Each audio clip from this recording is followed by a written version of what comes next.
Korintus pasal 4 ayat 1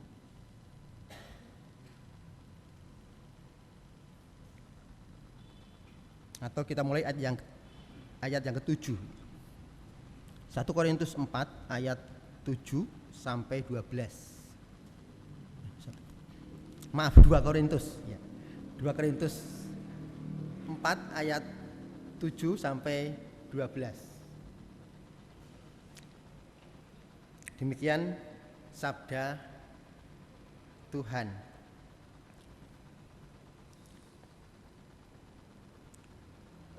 Tetapi harta ini kami punyai dalam bejana tanah liat, supaya nyata bahwa kekuatan yang melimpah-limpah itu berasal dari Allah, bukan dari diri kami. Dalam segala hal kami ditindas namun tidak terjepit. Kami habis akal namun tidak putus asa. Kami dianiaya namun tidak ditinggalkan sendirian. Kami dihempaskan namun tidak binasa. Kami senantiasa membawa kematian Yesus di dalam tubuh kami, supaya kehidupan Yesus juga menjadi nyata di dalam tubuh kami. Sebab kami yang masih hidup ini terus-menerus diserahkan kepada maut karena Yesus, supaya juga hidup Yesus menjadi nyata di dalam tubuh kami yang fana ini. Maka demikianlah maut giat di dalam diri kami dan hidup giat di dalam diri kamu. Mari kita berdoa. Bapa kami di surga, kami bersyukur kepadamu untuk segala anugerah-Mu. Di akhir bulan ini kami kembali dapat bersekutu untuk melihat, merasakan, dan menikmati karya anugerah Tuhan yang besar atas kami sebagai satu keluarga besar yang Tuhan himpunkan di dalam keluarga Masehi. Mohon Tuhan Engkau menolong kami hari ini agar kami dapat bersama-sama belajar firman-Mu dan sungguh menjadi kekuatan kami untuk kami melangkah ke depan di hari-hari yang akan datang. Sungguh mohon Tuhan Engkau membuka hati kami agar firman-Mu dapat kami hidupi, dapat kami jalankan, dapat kami lakukan dengan kekuatan Roh Kudus yang dari surga. Saat ini Tuhan kami memohon agar Roh Kudus juga roh yang sama, yang memberikan kami hidup yang baru, menolong kami, membuka hati dan pikiran kami untuk dapat belajar apa yang Tuhan kehendaki untuk kami kerjakan di tengah-tengah kehidupan kami sehari-hari. Mohon hamba-Mu Tuhan lengkapi dengan kuasa surgawi agar dapat mengurai dengan mudah, dengan jelas, dan dapat difahami oleh kita sekalian. Bapak, terima kasih kami mohon supaya Tuhan menyertai kami. Di nama Yesus kami mengucap syukur dan berdoa. Amin. Bapak Ibu yang terkasih di dalam Tuhan Yesus, keinginan untuk dihargai itu menjadi sebuah hal yang disadari atau tidak, itu melekat. Untuk dihargai, untuk dihormati, untuk dimuliakan, itu menjadi satu hal yang sejujurnya kita hidupi. Nah, lalu itu yang menjadi tolak ukur dari sebuah penghargaan itu apa? Apa yang kemudian kita ingin orang lain menghargai kita, itu tentu kita harus menampilkan sosok pribadi sehingga orang lain itu merasa perlu menghargai kita. Dengan kata lain, ukurannya apa yang akan diberikan sehingga orang lain itu menghargai kita. Bukan kekayaan, bukan status, bukan nilai sosial, bukan jabatan, saya pikir, bukan sebuah kekuatan yang muncul dari diri kita. Ini tentu di dalam perspektif nanti kita akan melihat. Hari ini Pak Moses kasih saya tema bejana tanah liat. Bejana tanah liat. Nah, lantas apa yang membuat kita layak, patut, pantas untuk dihargai? Dari perspektif ini, siapa yang mau menghargai sebuah bejana tanah liat? Siapa yang mau menghormati sebuah bejana dari tanah liat? Beda jikalau bejana itu dari emas, yang punya kandungan pada dirinya sendiri yang memang patut dihargai. Bejana tanah liat itu sebuah benda yang mungkin kita tidak ada hasrat sedikit pun untuk memiliki, boro-boro menghargai. Nah, teks yang hari ini kita baca mestinya dari ayat 1 sampai ke 12, tetapi saya potong dari ayat 7 sampai 12, tapi nanti ada kaitannya dengan ayat yang pertama dan selanjutnya. Tetapi harta ini kami punyai dalam bejana tanah liat supaya nyata bahwa kekuatan yang melimpah-limpah itu berasal dari Allah, bukan dari diri kami. Nah, pada akhirnya di dalam perspektif ini saya ingin mengatakan bahwa kita dihargai, kita dihormati, kita disanjung bukan di dalam ukuran kekayaan, kekuatan pengaruh, kekuasaan, jabatan, nilai, tapi paling tidak dua hal. Yang pertama, kepada siapa kita rela mati dan hidup. Saya dihargai ketika orang melihat kepada siapa saya rela hidup atau saya rela mati. Yang kedua, saya dihargai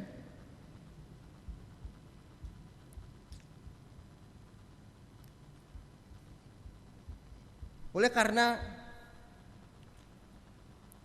siapa yang rela mati dan rela hidup. Jadi kalau yang pertama, saya dihargai itu ketika orang melihat saya hidup dan mati untuk siapa. Ya, tapi yang kedua, saya dihargai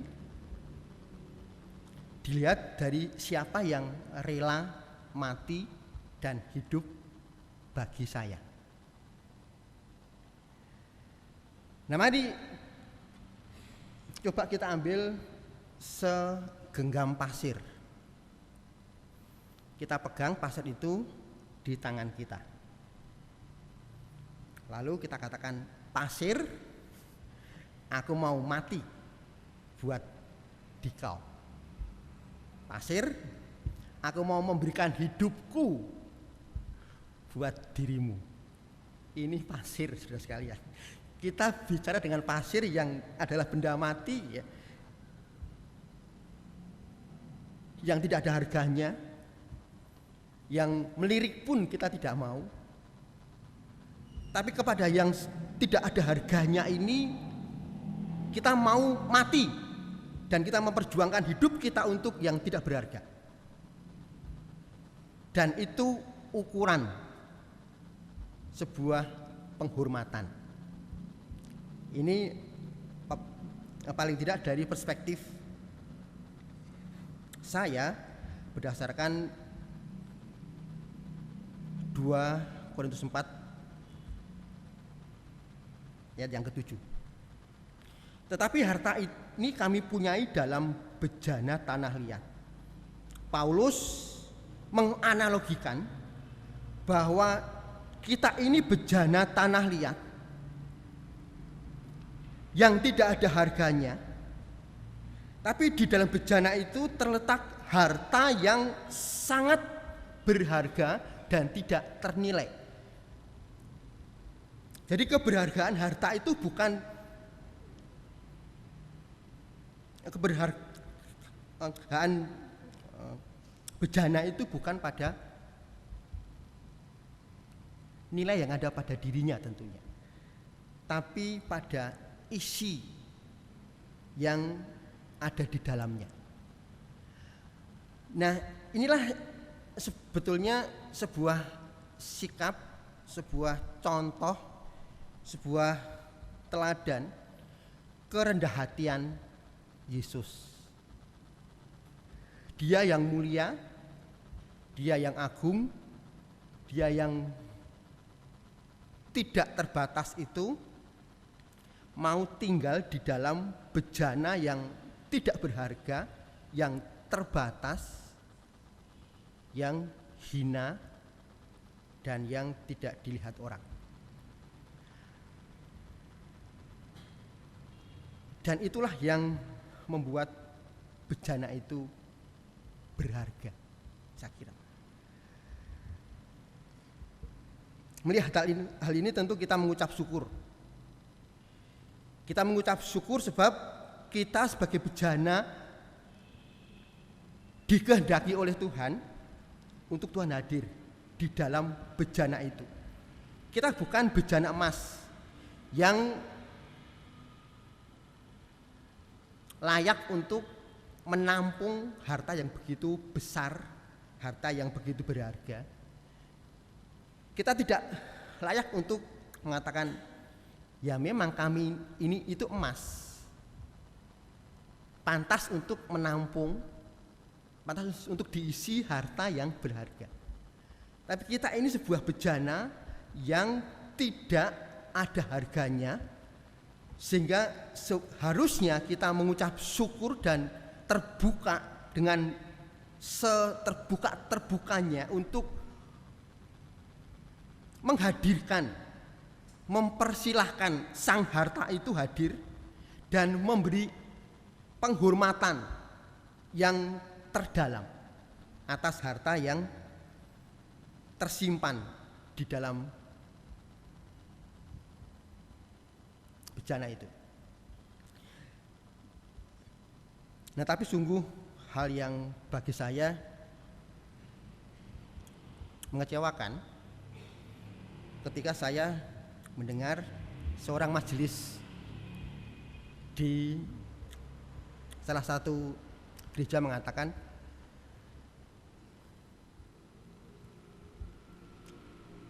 justru harta itu, harta yang berharga itu seringkali direndahkan, diturunkan nilainya oleh paling tidak 3 hal. Yang pertama, kelahirannya. Yang kedua, kematiannya. Dan yang ketiga, gerejanya. Bejana di mana dia disimpan. Keberhargaan Yesus Kristus, ketidakbernilaian Yesus Kristus itu direndahkan orang ketika orang melihat kelahirannya yang begitu hina, dan ketika orang melihat kematiannya yang juga hina, dan yang lebih fatal lagi justru bejana itu sendiri, gerejanya ikut ambil bagian merendahkan kebernilaian Kristus, keberhargaan Kristus dengan cara-cara yang mencemarkan nama Kristus, dengan cara-cara yang merendahkan nama Kristus, dengan berbagai aktivitas, tindakan-tindakan, bahkan atas nama pelayanan, atas nama tindakan rohani, tetapi sesungguhnya dia sedang merendahkan, mentidakberhargakan harta yang tersimpan di dalam bejana tanah liat. Atau yang terjadi,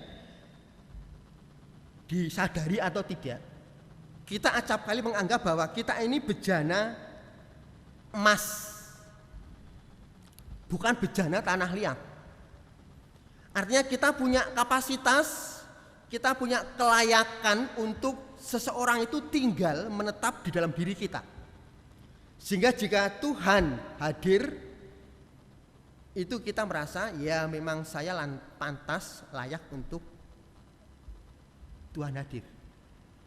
Dengan berbagai kelayakan yang saya miliki, kapasitas yang saya miliki, bahkan iman yang saya miliki, sudah selayaknya lah kalau Tuhan itu hadir.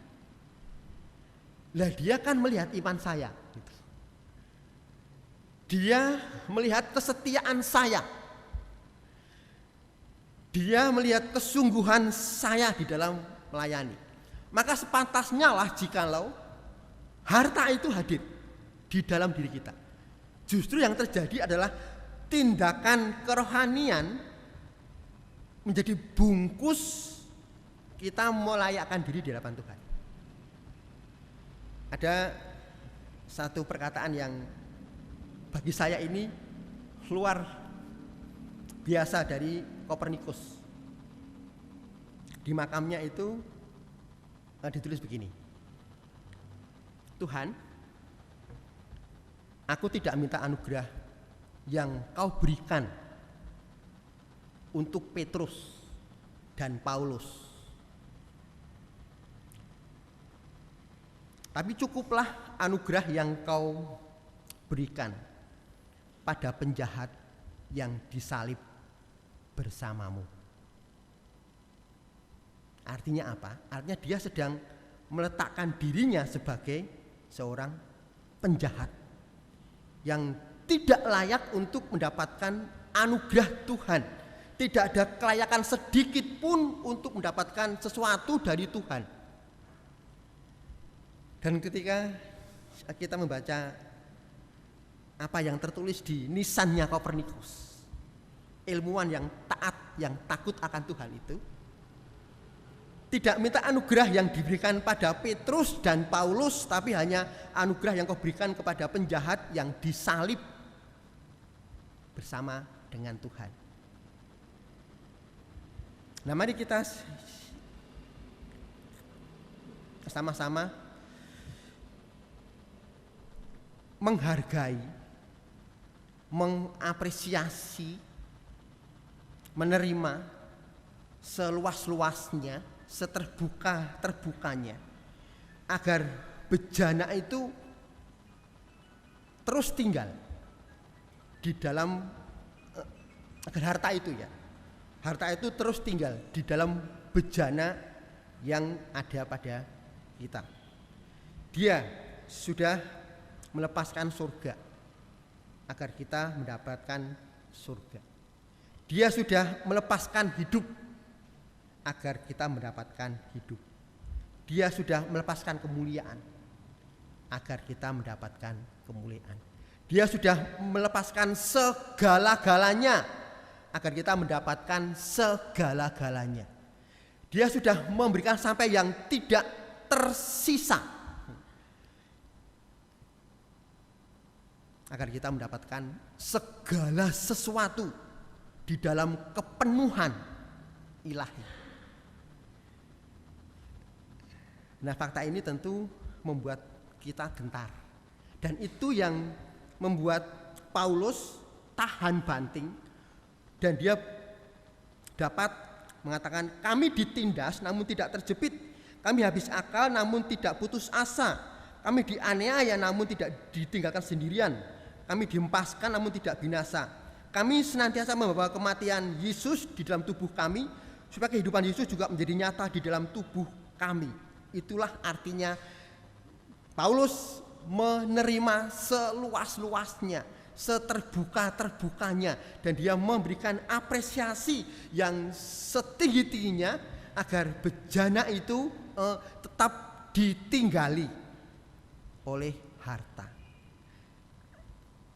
yang sangat berharga, dan agar bejana itu tidak ada sesuatu hal pun yang kemudian menyingkirkan kehadiran sang harta itu. Ibu yang terkasih di dalam Tuhan, Apa yang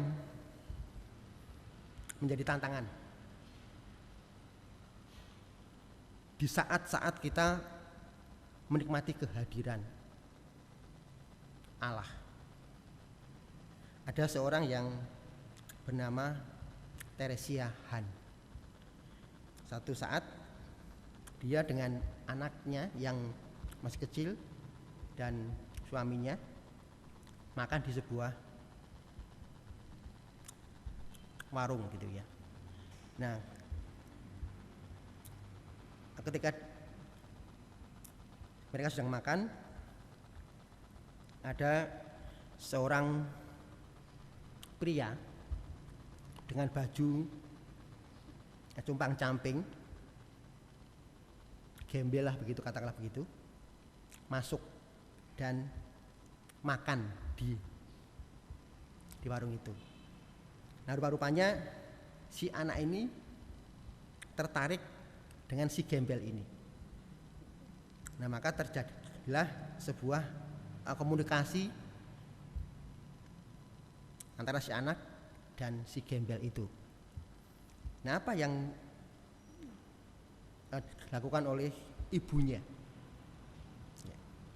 Theresia Han? Dia sengaja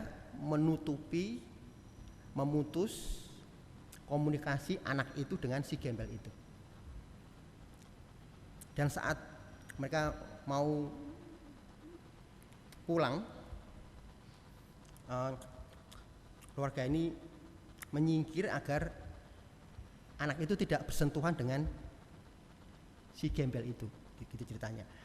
Nah, rupa-rupanya si gembel itu mendekat dan meminta anak itu untuk digendong. Dan anak itu menanggapi dengan senang hati. Singkatnya, akhirnya anak itu digendong oleh si gembel itu. Betapa marahnya ibunya ketika melihat anaknya digendong, didekap, bahkan dicium oleh si gembel. Dan tidak terasa air mata si gembel itu menangis. Ada tetesan air mata yang keluar dari matanya. Dan ketika dia serahkan anak itu kepada ibunya dengan wajah yang masam, kesal, marah, anakku ini anak endoro, anaknya wong sugih begitu ya. Tapi digendong oleh orang yang bau, kotor, compang-camping, tidak terima dia. Dan ketika si gembel itu menyerahkan kepada mamanya, dia mengatakan, "Ibu, maaf, sudah mengganggu ibu. Tapi ibu sudah memberikan pada saya hadiah Natal yang sangat berharga." Ketika mendengar itu, Theresia Han terhentak.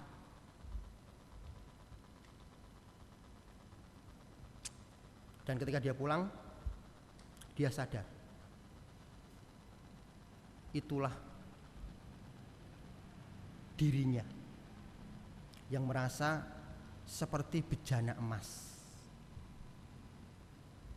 yang layak untuk dihargai, layak untuk dihormati, layak untuk mendapatkan penghargaan dari orang lain. Dan saat itu seolah-olah Tuhan menegur dia. Theresia Han, aku memberikan anakku yang terkasih kepadamu selama-lamanya, segala-galanya.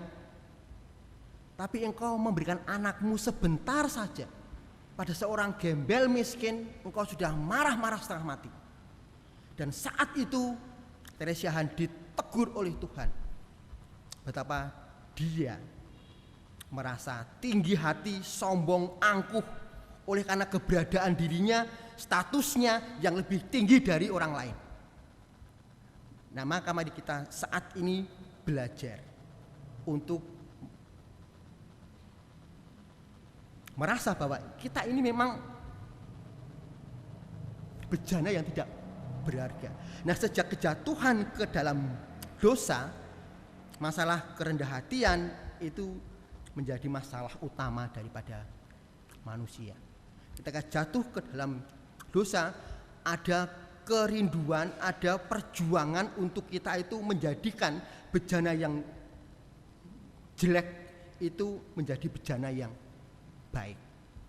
Kita mengubah status kita lewat perjuangan kita, usaha kita, sehingga orang akhirnya melihat kita ini bejana emas yang memang pantas dihargai, pantas untuk dihormati, pantas untuk mendapatkan sesuatu dari orang lain, disadari atau tidak disadari. Kita telah merusak kebernilaian harta itu di dalam diri kita. Kita sudah secara sadar atau tidak, sudah ikut ambil bagian merendahkan nilai Kristus yang ada di dalam diri kita. Dan ketika saya belajar ini, saya juga tertegur loh, saudara. Bahwa itu juga terjadi pada saya.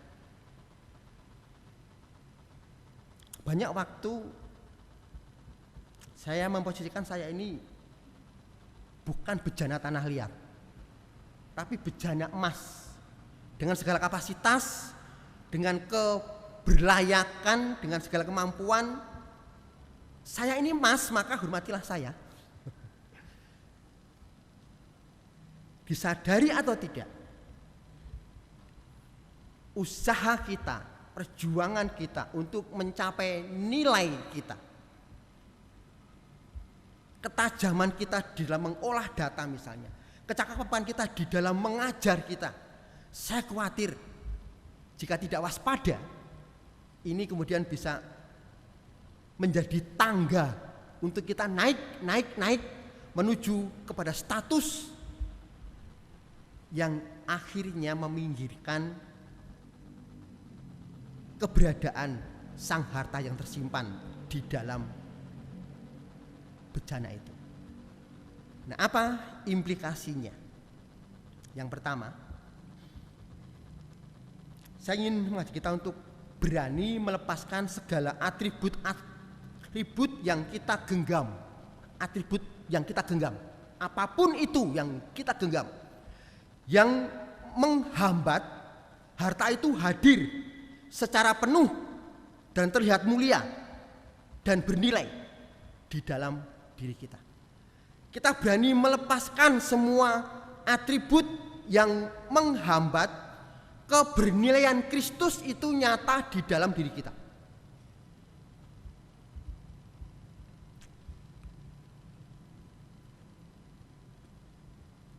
Dan kita harus berani mengatakan kita ini miskin di hadapan Allah.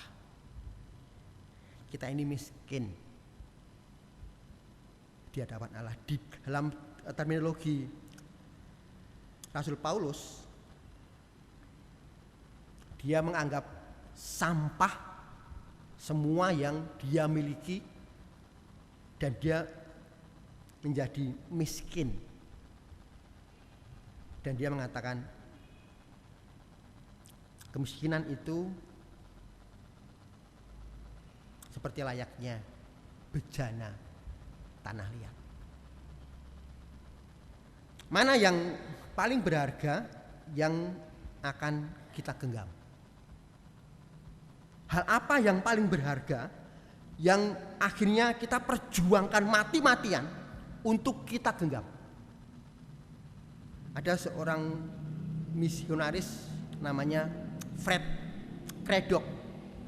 Dia bertugas di RRC. Satu saat tahun 70-an ya, ketika komunis itu menguasai Cina, dia diusir. Tak kasih waktu 2 jam, segera tinggalkan negeri Cina. 2 jam, enggak boleh lebih. Segera tinggalkan negeri Cina, bawa yang paling berharga dan pergi dari RRC. Waktu 2 jam dipakai untuk memilih yang mana yang akan saya bawa nih, yang paling berharga dari semua yang dia miliki. Akhirnya dia kumpulkan album-album, kemudian hal-hal yang dianggap berharga, dan itu dibatasi tidak boleh lebih dari 200 pound jumlahnya. Sudah dia kumpulkan semua, sudah waktunya tag 2 jam. Dan yuk segera pergi. Apakah sudah dihitung seberat 200 pound? Sudah. Apakah sudah termasuk anak-anak Anda? Anaknya 3. Belum ternyata. Jadi 200 pound itu termasuk anak-anaknya, saudara sekalian. Nah, maka harus diulang lagi, dihitung lagi, mana yang harus dia pilih. Akhirnya dia tinggalkan semuanya dan dia bawa anak-anaknya untuk pergi meninggalkan Cina. Mana yang paling berharga? Itu yang jadi persoalan kita sekarang. Mana yang akan kita genggam, yang kita perjuangkan, yang kita pertaruhkan, yang kita hidupi, yang kita mau mati dan mau hidup bagi dia. Nah, ini yang tadi di awal saya katakan, itulah yang membuat kita berharga, mulia. Kepada siapa kita mau mati, kita mau hidup, itu yang paling berharga. Dan Tuhan Allah menghormati Yesus Kristus. Bapa di surga menghormati Yesus Kristus.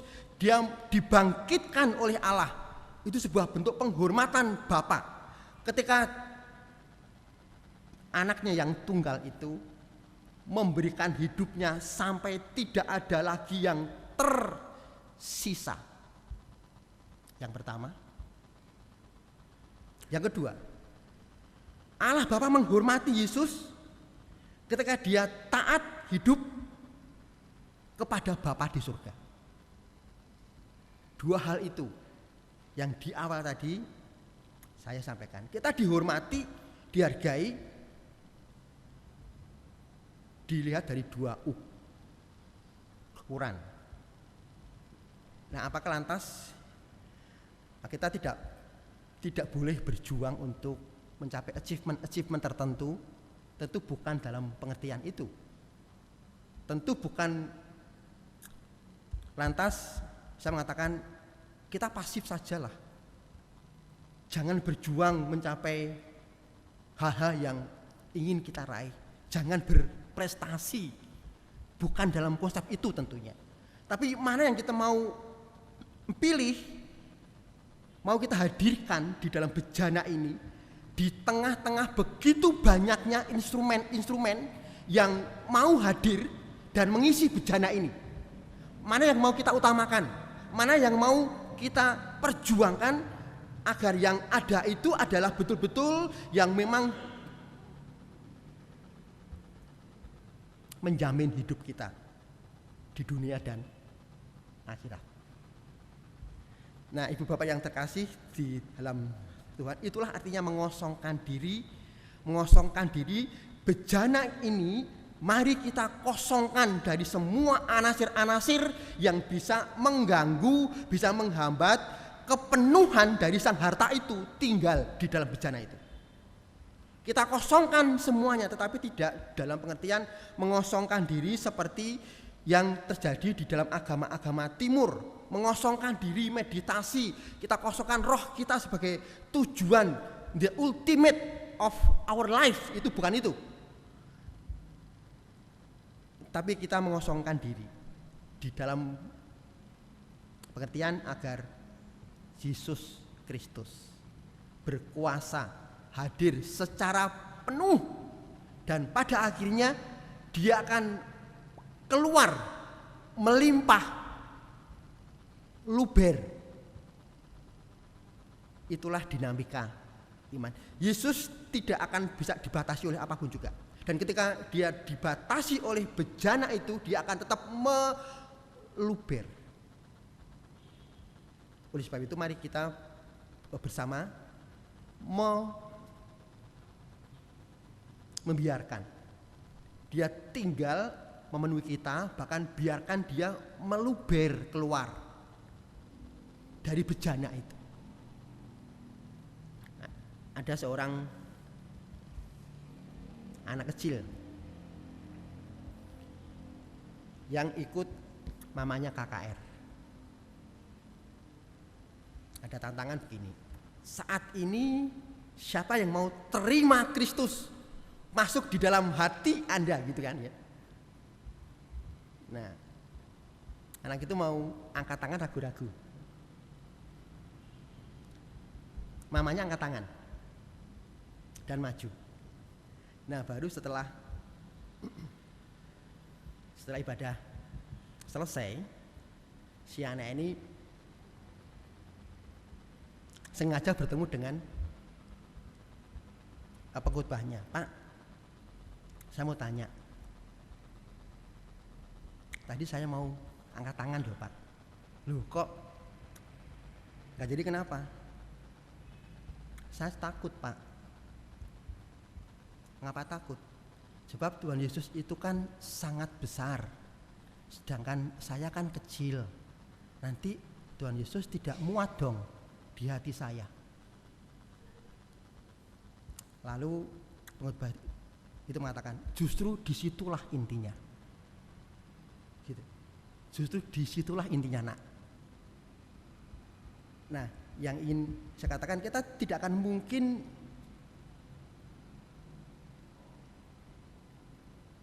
menjadi tempat untuk hadirnya Sang tak terbatas itu. Tidak akan mungkin. Siapakah kita yang terbatas harus menampung pribadi yang tidak terbatas? Justru itu, biarkan dia mengisi penuh kita, dan biarkan dia kemudian meluber. Artinya biarkan dari bejana itu menyaksikan kehadiran Sang harta yang kekal itu kepada dunia. Biarkan harta itu berbias, keluar, meluber dari dalam bejana. Maka tugas bejana, tugas kita adalah menyatakan Kristus. Dan itu yang Paulus hidupi. Sebab kami yang masih hidup ini terus menerus diserahkan kepada maut karena Yesus, supaya juga hidup Yesus menjadi nyata di dalam tubuh kami yang fana ini. Supaya Yesus menjadi nyata. Itulah arti dari harta yang meluber keluar. Nah, sebagai implikasi praktis, mari kita lihat ayat 2, ayat yang pertama dari pasal yang keempat. Oleh kemurahan Allah kami telah menerima pelayanan ini, karena itu kami tidak tawar hati. 1. Kami menolak segala perbuatan tersembunyi yang memalukan. 2. Tidak berlaku licik dan tidak memalsukan firman Tuhan. 4 hal ini mari kita hidupi bersama-sama sebagai pelayan-pelayan Tuhan. Tidak tawar hati. Seberapa sering kita tawar hati? Tidak berlaku licik, tidak memasukkan firman Tuhan, tidak berbuat sesuatu perbuatan tersembunyi yang memalukan. 4 hal ini itu menjadi PR kita untuk kita bawa pulang sebagai pelayan Allah yang Tuhan tempatkan di Masehi dan juga di tempat masing-masing. Amin. Mari kita berdoa.